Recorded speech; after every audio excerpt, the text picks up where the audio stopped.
tidak boleh berpacaran dengan yang mati. Aku, ayahku tahu, aku sedang berjalan dengan pacarku.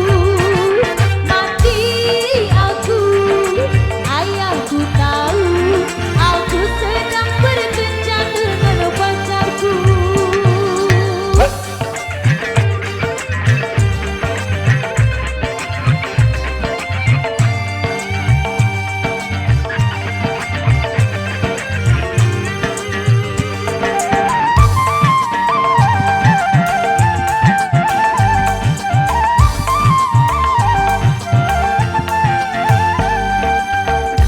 Bagaimana caranya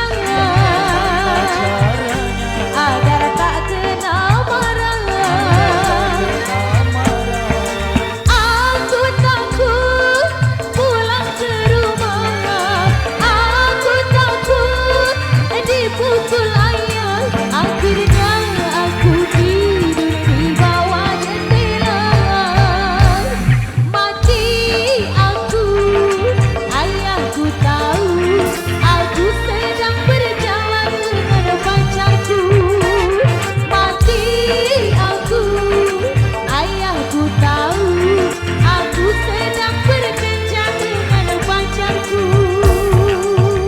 Kembali.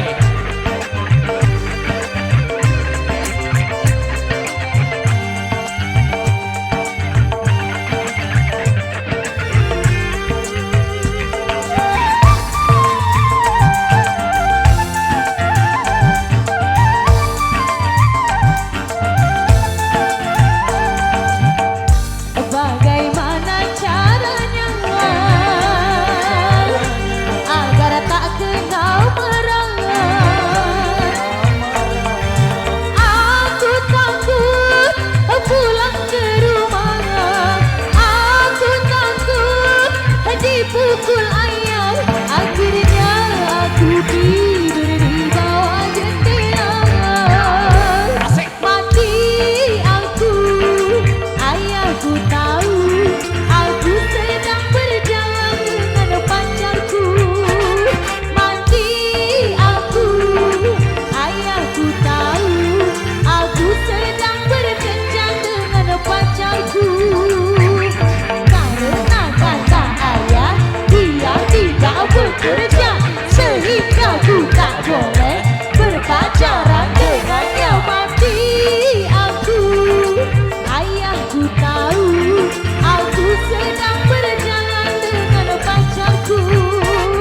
Mati, mati, mati aku, ayahku tahu, aku sedang berkencan dengan pacarku.